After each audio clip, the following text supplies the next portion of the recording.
Say Like this? like this. Okay, ready? 1, 2, 3.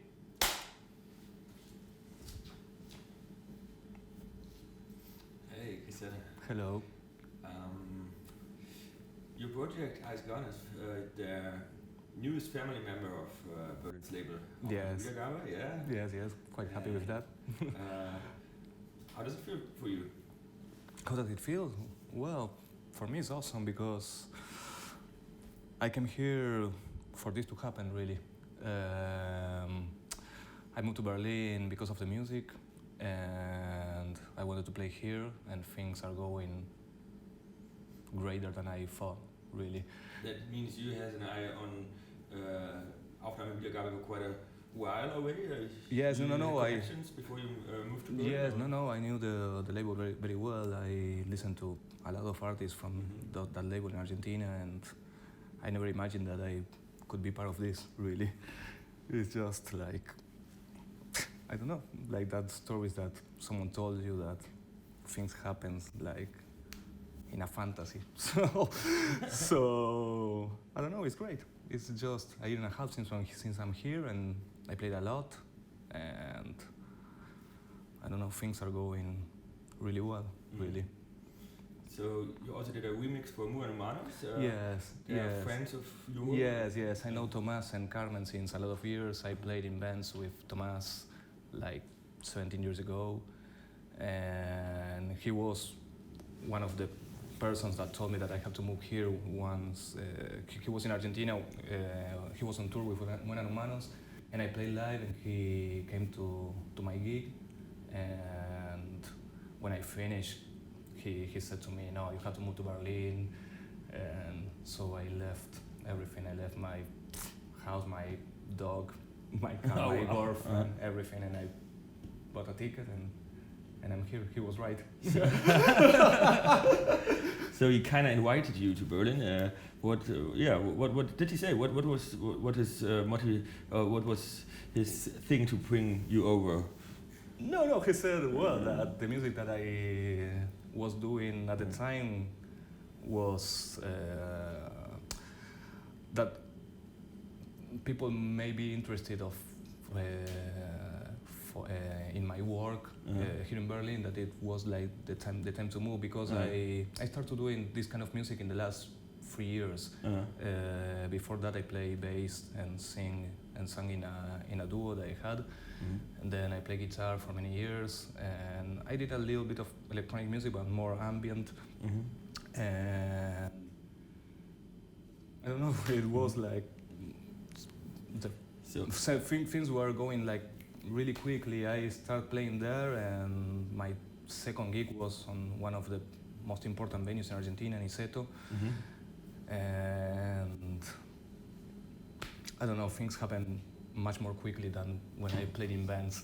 And I also play alone now, and I feel more comfortable. I don't have all this burden that you have to carry on with your, when you play with other people. No, I always wanted this. I always want to move and play and travel and tour, and it was quite hard with other members because always there's something happens always when we are in bands. I don't know.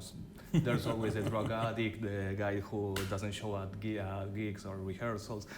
And once I start to play by myself, things were working much better.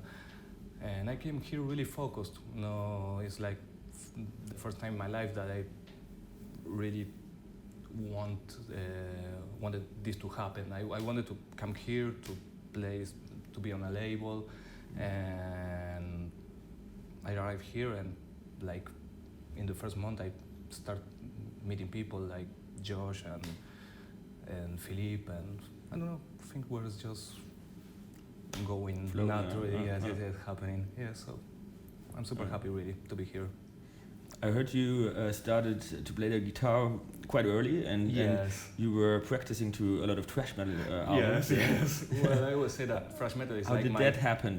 Was your daddy involved in some thrash metal bands, or did No, well, I was interested in music since I was 10 years old, and I asked my father once to bought me an Iron Maiden cassette because of the artwork. I liked like Eddie. I was a little kid. I was like playing with He-Man toys, and I like the monsters of Iron Maiden. I brought a cassette, and I was really curious since a really young age. I brought many metal magazines and hardcore fanzines since I'm like 10, 11 years old.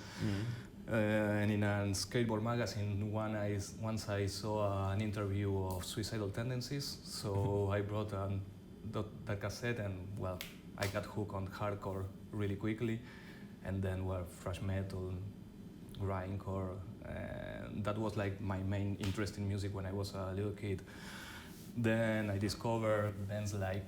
Did you also found a scene in your teenage years around that, or was it more your own thing? I was always alone. I was super shy when I was a little kid. And I was the only one that I knew that listened to that kind of music, and I wasn't interested in almost nothing, just like Slayer and not much else.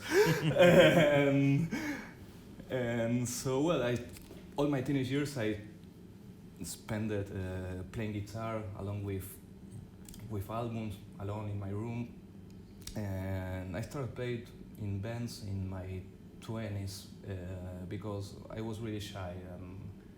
I could not even talk to people. I was just like the typical teenager listening to Pornography by The Cure, and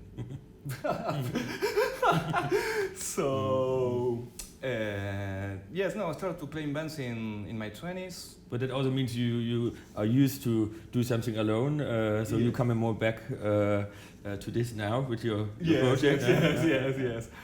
And when in my 20s it was when I met Thomas. And it was like who also played in a lot of punk rock bands in the yes, in the he played 70s. in a really well-known band in the underground in Argentina called Dios, that it means God, and they were a trio without a bass, drums, and vocals. They didn't have a guitar player, and so we met, and he was like the first guy who. With whom I share the same interests. He was the first guy who I could talk about, I don't know, Killing Joke and Joy Division and a lot of stuff. So we make a bond really quickly, and that's it. Yeah, and then later you also started your own band. Yes. My first band was called Modelle Nude in Italian. It's like nude models, a very stupid name. And we improvised like live with. It was very, very noisy, very chaotic. I ended up like naked most of the times, and there was blood and shit happened. And then I met my ex-girlfriend Natalia, and she played drums, and we started to play together. She played in punk rock bands, and we started to play together just for fun, and that ended up being my main band. It's called Cuscos, and we made 3 albums. I don't know, a friend of mine told me that it was like a cross between Motorhead and Joy Division. I don't know really. And yeah, that was like. What was the setup like? The setup? No, it was a duo. I play bass and sing, and she played the drums. Only the two of us. And if I think about it, since my first band, and I was always like having projects with few members, with less members, because of what I told you.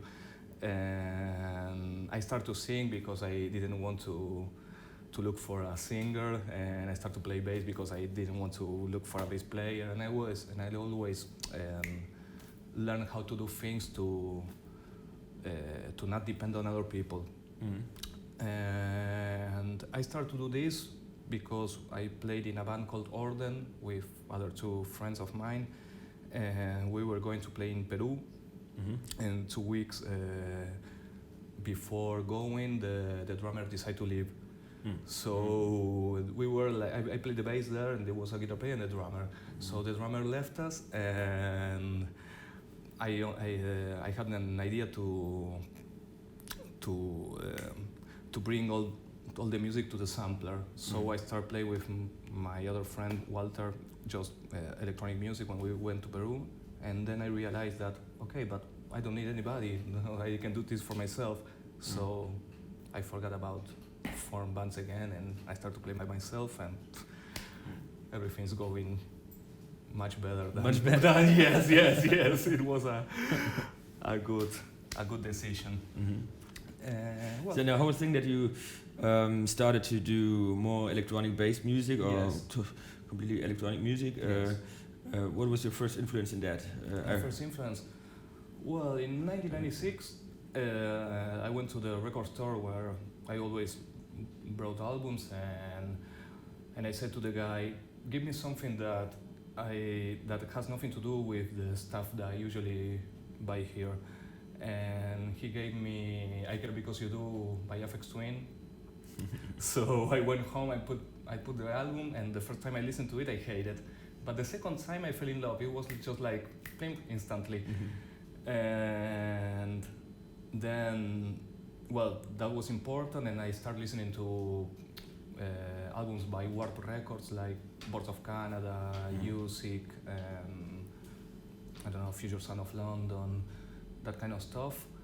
Then, well, I always was interested in electronic music, of course, Kraftwerk and, well, Suicide. But was it like open another door for you? Yes, of course. Yes. Yes. Because of course in the 90s the whole techno thing started. Yes. Started in a bigger way. No, but I wasn't so interested in techno in that time, really.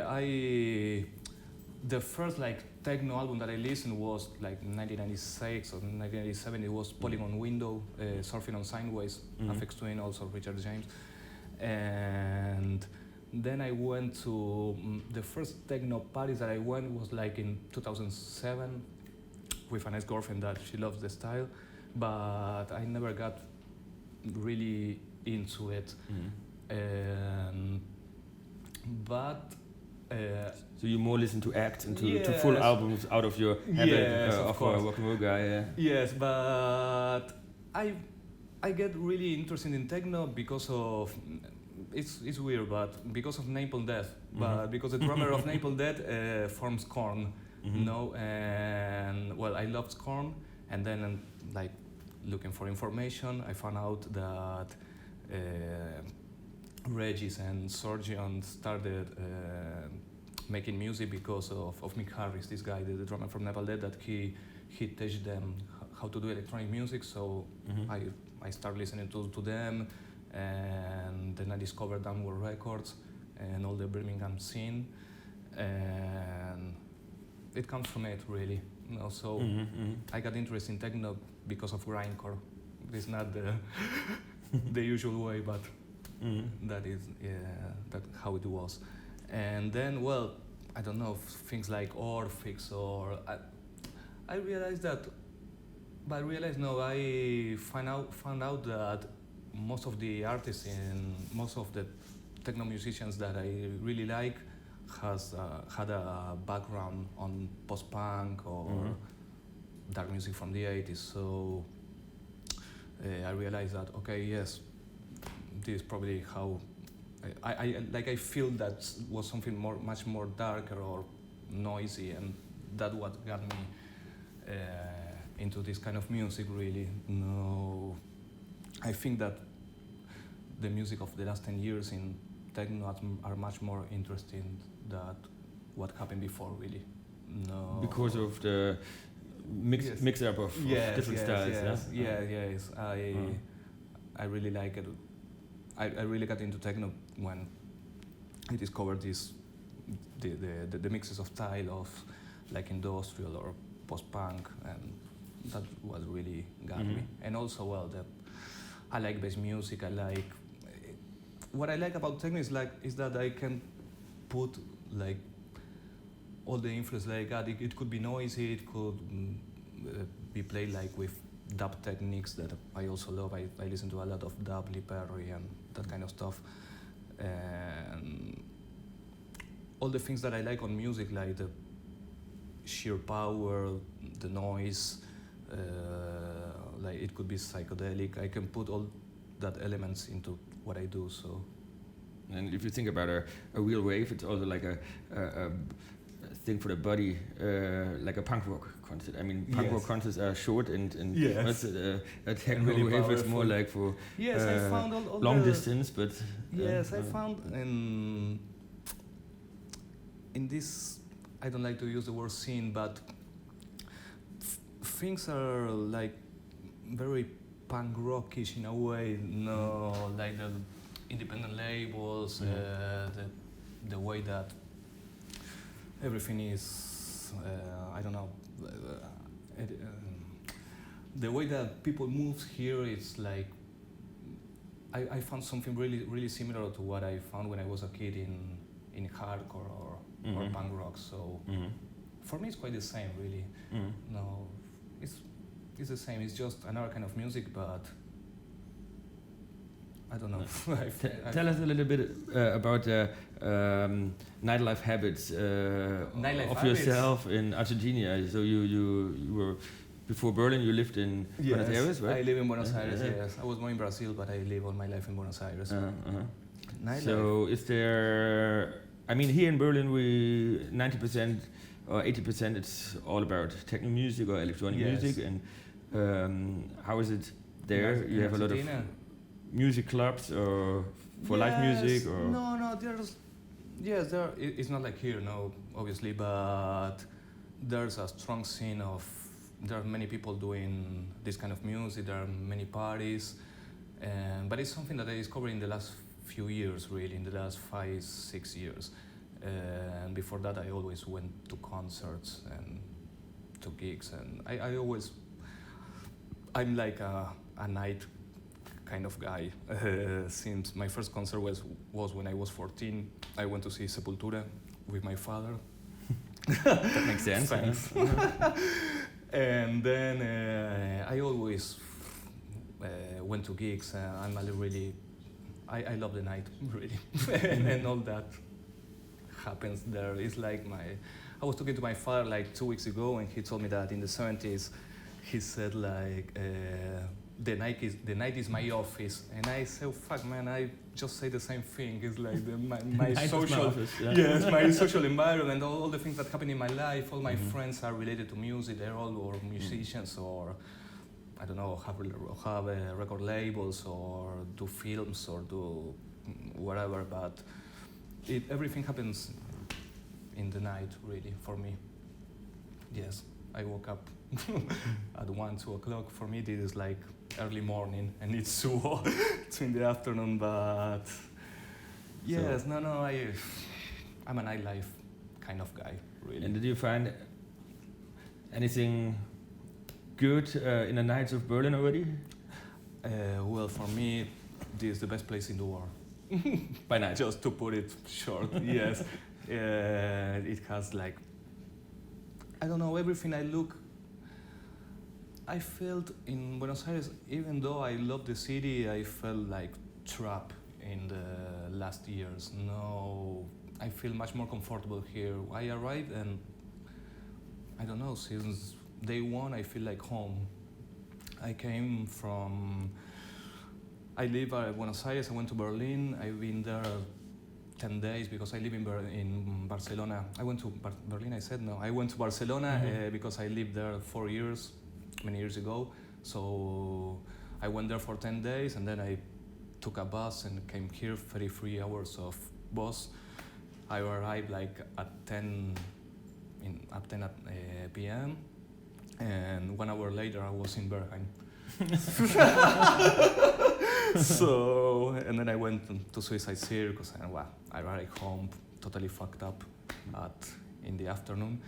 and I feel really comfortable. I said to myself, okay, I think that I'm gonna be here for a long time, and I'm still here, and I'm not planning to go back. No, for me this is the best city. Everything I imagine of a place that I could be fit in, it's here. It's Berlin. No, it's like the best place in the world, really.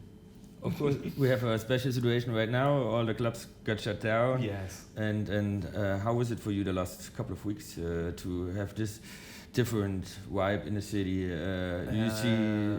For me, it was horrible. Yes, the quarantine was like it destroyed me, like psychologically, economically, emotionally, in every aspect. But I could not be creative because I was thinking how to survive. But things are going back to normal now, so I'm really looking forward for the clubs to open. No, it's strange for me because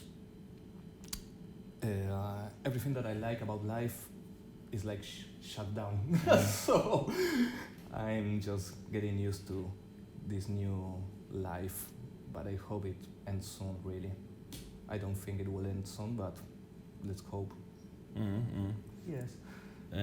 But back in Argentina, yes. Back in Argentina, lockdown is extreme. Extreme. Yes.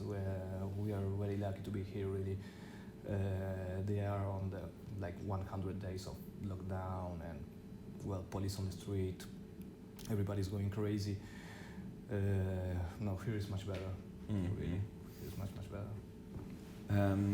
So, did you use the time at the lockdown for a lot of new music, or was it somehow no? I only no. I was in bed looking at the ceilings, smoking joints, looking at movies. Two different groups. The one group is saying, yes. "Okay, I have to do as much as I can." The other side is fuck off.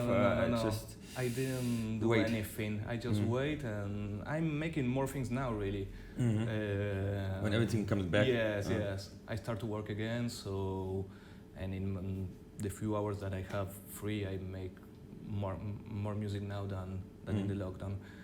But is the way I am. I just cannot.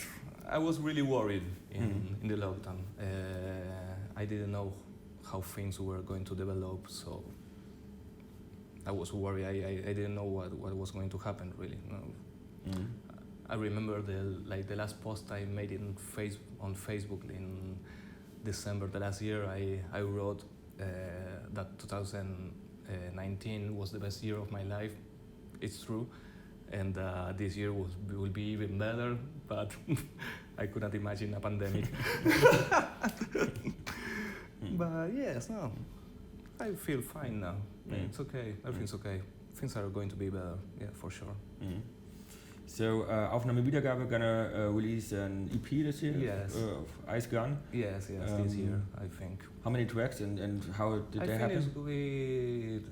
It will have 4 tracks, and one of them I think is going to be featuring Carmen Burgues from Buenas Humanos.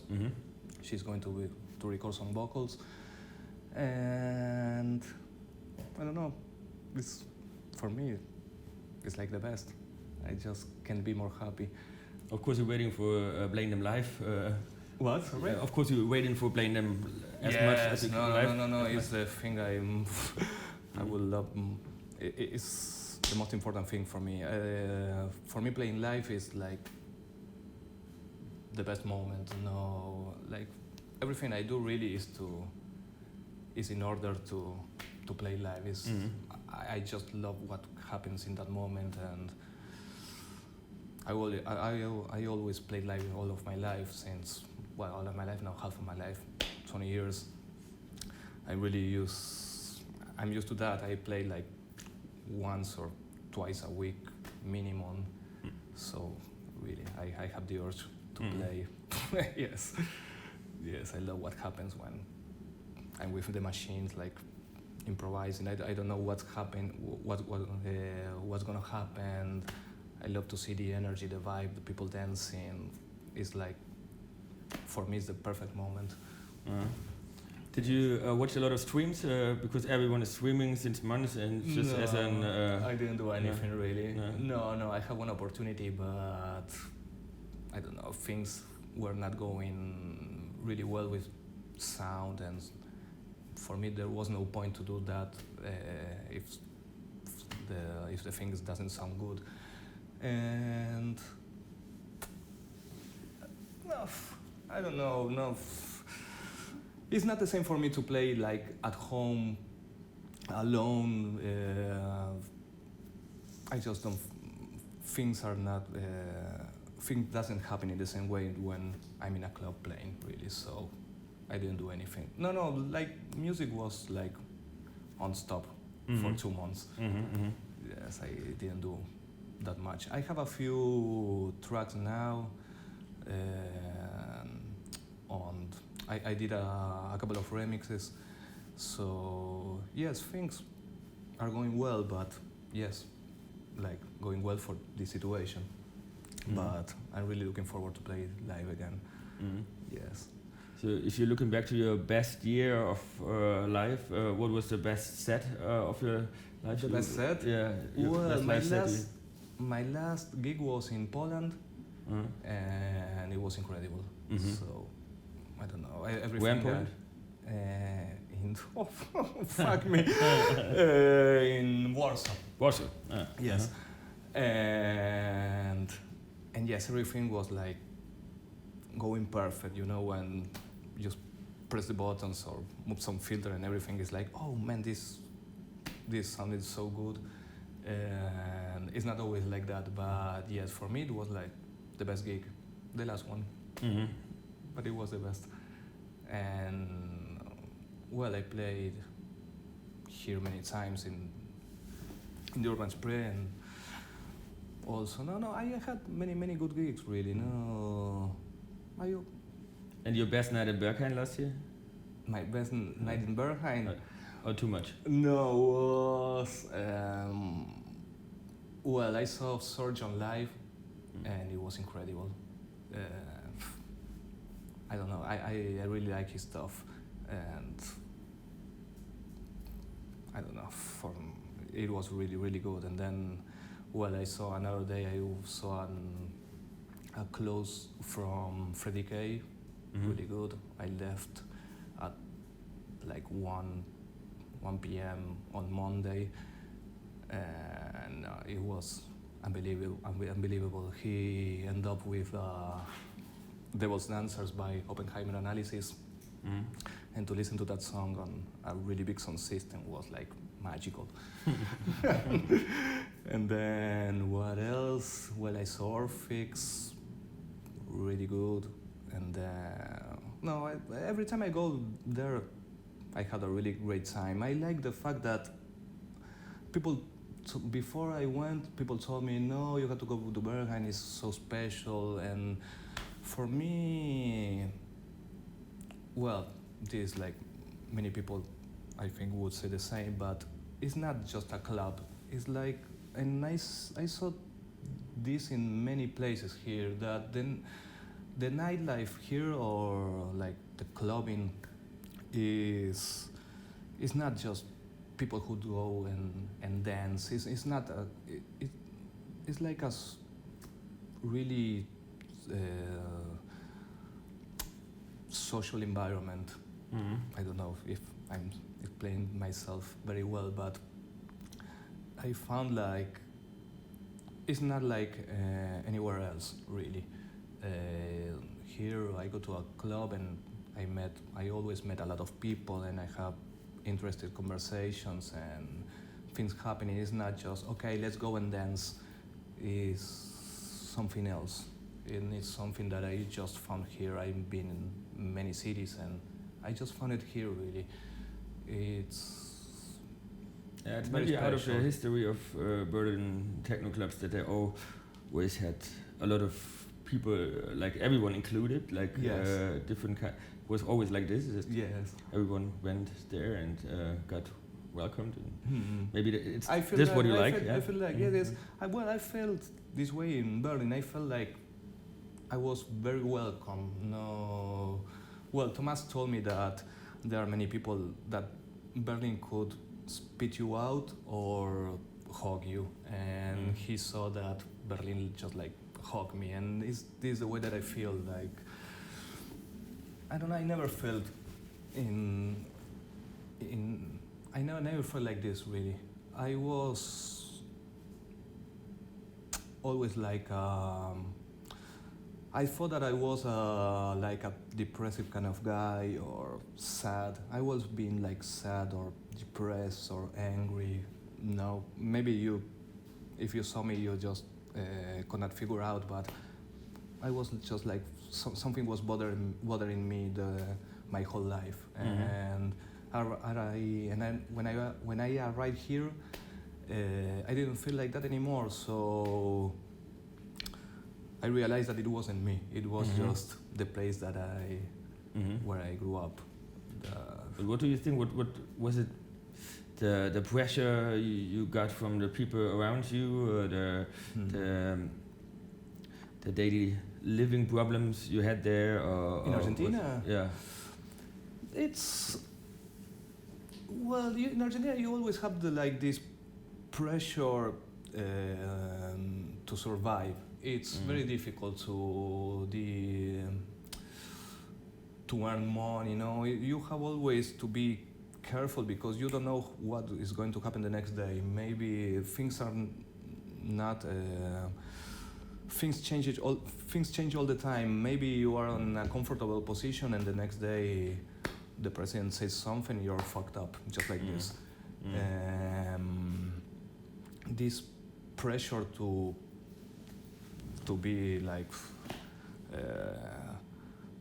to earn money and to have a job, and it's very difficult. It's a really nice country, and but the people who is in charge of Argentina, at least for me, really fucked up the country since like forever. I don't know, but in the 70s there was a really bloody dictatorship, and things never recover really from that period. But well, I don't know, there are friends of mine that are happy with the actual government, but to tell you the truth, I hate every government of every country in the world. I just don't track politics. No, I think that they are there just to fuck you up. So I don't know, I hate them. But you were born in Brazil, right? Like, What? You born in Brazil? I was born in Brazil, yes, but I was there for, I don't know, a couple of months. My father was like,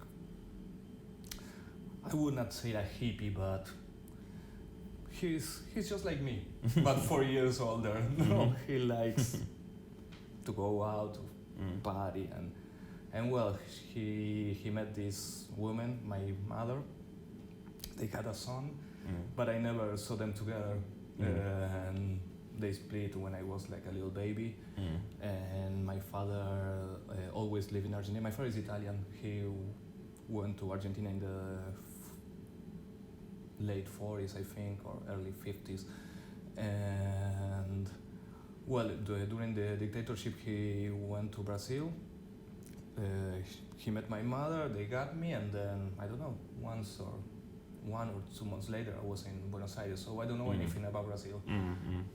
Just Sepultura.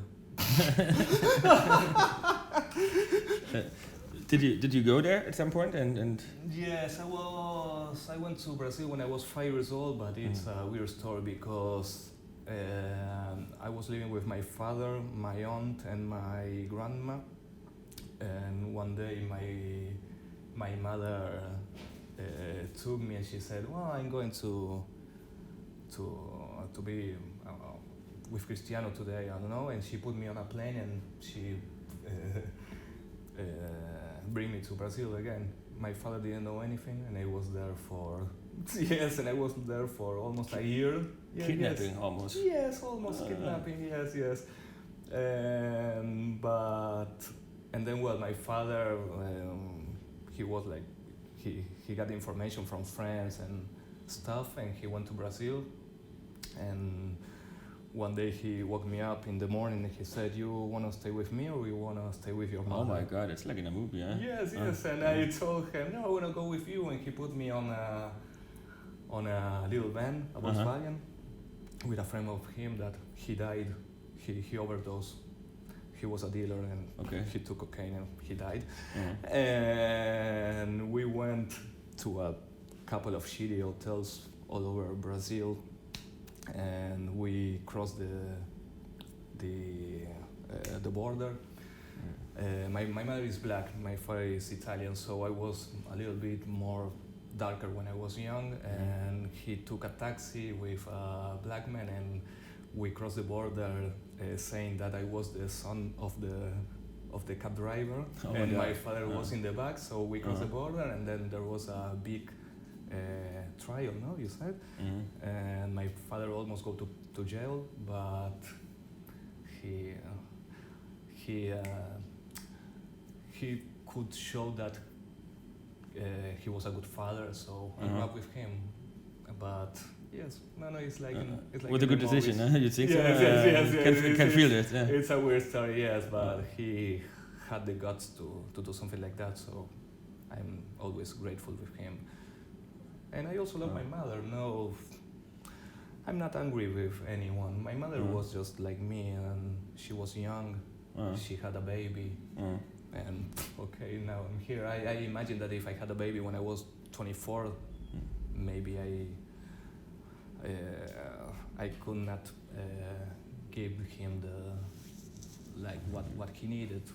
She's lovely. Just my fathers, they are really crazy people. I like them that way. Yes, I grew up with my father, and there was always like artists at home and people from the underground scene in Argentina, no, and. I don't know, a typical day for me was like waking up and at 7 to go to school, and I went to the bathroom and there was a couple naked, like, "Hey, hi Cristiano, how are you?" And then, I don't know, a couple of lines of cocaine and a lot of weed. Yes, I feel like I'm having this lifestyle since day one. My father said to me, "Be careful with substance and stuff," but well, I grew up with this, man. I saw you doing this kind of stuff. What you would pretend. I'm just not. I didn't grow up in the Ingalls family. So, how diverse is the society in Argentina? Did you get I never felt comfortable. Topic racism. Yes, no, I never felt comfortable in Argentina. I had many friends. I loved them, but as a society, it's really. I don't know. I have gay friends, and they got like.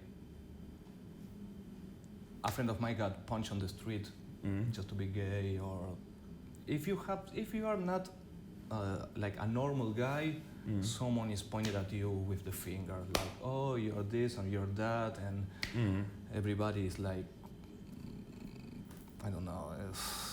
Here is totally different. Here, you can be yourself without thinking about what people could think about you, and that was one of the main things that made me come here. No, I don't know, if you're a girl in Argentina, also you feel like threatened on the street, or it's a really like macho-driven society, and I just didn't feel comfortable anymore there. It's a really, really nice country, but the majority of the people is like, I don't know, I just don't feel comfortable there. So I had to move. Yes. But I don't know. I miss Argentina in a lot of ways, but I don't think that I will go into to live there anymore. Would you go back to play live? I hope so. Yeah. Yes, I hope so. Let's see, maybe next year. Mm. Yes. I miss my father, really. And a couple of friends. But I'm okay. I'm okay here. So.